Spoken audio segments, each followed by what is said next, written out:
Hello friends, welcome to இனிதி channel. இந்த channel இப்போ தான் ஃபஸ்ட் டைம் பார்க்குறீங்க அப்படின்னா உடனே சப்ஸ்கிரைப் பட்டன் ப்ரெஸ் பண்ணிக்கோங்க. கூடவே ஒரு லைக் கொடுத்துக்கோங்க. சமையல் எப்படி ஈஸியாக பண்ணுறது அப்படின்றது தான் இந்த சேனலில் நம்ம பார்த்துட்ருக்கோம். அந்த வகையில் இன்றைக்கி நம்ம பார்க்க போகிறது எக் பொட்டேட்டோ ரோல். ஒரு டிஃப்ரெண்ட்டான ரெசிபி. அதை எப்படி செய்கிறதுன்னு பார்க்கலாம்.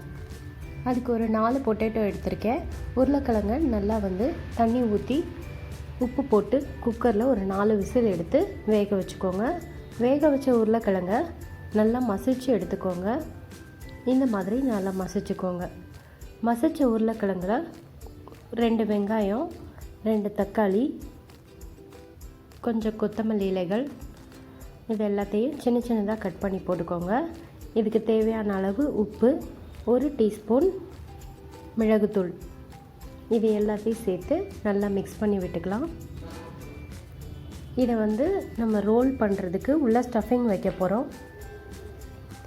இதை மிக்ஸ் பண்ணி தனியாக எடுத்து வச்சுக்கோங்க. இப்போ ஒரு பவுலில் 2 முட்டை உடைச்சி ஊற்றிருக்கேன்.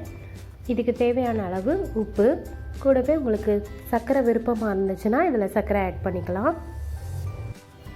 இது கூடவே 1 கப்பு கடலை மாவு நல்லா சேர்த்து கட்டி இல்லாமல் மிக்ஸ் பண்ணிக்கோங்க. பால் உங்களுக்கு தேவையான அளவு நீங்கள் சேர்த்துக்கலாம். ஒரு தோசை மாவு கன்சிஸ்டன்சி வரணும். பாருங்கள், இந்த மாதிரி கட்டி இல்லாமல் கரைச்சிக்கோங்க. இது கூட ஒரு 2 டேபிள் ஸ்பூன் ரீஃபைண்ட் ஆயில் சேர்த்துக்கலாம். ரீஃபைண்ட் ஆயில் சேர்த்திங்கன்னா கொஞ்சம் ஒட்டாமல் வரும் உங்களுக்கு. இந்த மாதிரி ஒரு ஆம்லேட் பதத்துக்கு தான் நம்ம வேக வைக்க போகிறோம். இது ரொம்ப வேக தேவையில்லை. ஒரு 2 மினிட்ஸ் வெந்தால் போதும். ஸோ அதனால் தோசைக்கல்லை நல்லா சூடு பண்ணிக்கோங்க. சூடு பண்ணிவிட்டு இதை தோசை மாதிரி போட்டு எடுத்துக்கலாம். தோசைக்கு ஒரு 5லேருந்து 6 நிமிஷம் ஆகும். இது ஜஸ்ட்டு ஒரு ஆம்லெட் எவ்வளோ நேரத்துக்கு போடுறீங்களோ அந்த நேரம் மட்டுமே போதும் இது வேகிறதுக்கு. இந்த மாதிரி எல்லா மாவையும் ஒரு ரவுண்டாக தோசை மாதிரி ஊற்றி எடுத்து வச்சுக்கலாம். அதையும் தனியாக வச்சுக்கிட்டாச்சு. இப்போ ஒரு பவுலில் 2 முட்டை சேர்த்துக்கோங்க. இதில் ஒரு 3 டேபிள் ஸ்பூன் அளவு கோதுமை மாவு இல்லைன்னா மைதா. நான் கோதுமை மாவு எடுத்திருக்கேன். கோதுமை மாவு தான் ரொம்ப நல்லது. அதனால் நான் கோதுமை மாவு யூஸ் பண்ணி நான் செஞ்சுருக்கேன். இதை நல்லா மிக்ஸ் பண்ணிக்கோங்க.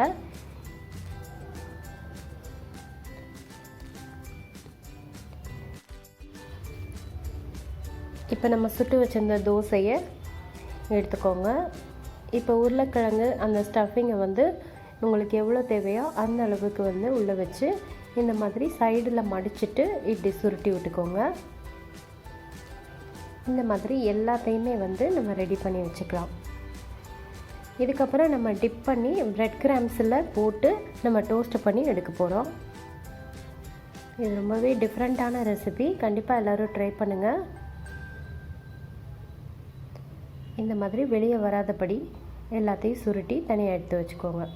இப்போ நம்ம முட்டை கோதுமை மாவு சேர்த்து வச்சோம்ல, அந்த மிக்சரில் இதை போட்டு நல்லா டிப் பண்ணி எடுத்துக்கலாம். இந்த டிப் பண்ணதை பிரெட் கிராம்ஸில் போட்டு எடுத்துக்கலாம்.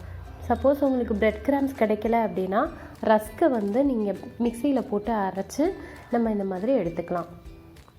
அதில் டிப் பண்ணி போட்டிங்கன்னாலும் உங்களுக்கு டேஸ்ட்டு சூப்பராக இருக்கும். இதில் விருப்பப்பட்டவங்க நீங்கள் சுகர் ஆட் பண்ணியும் பண்ணலாம்.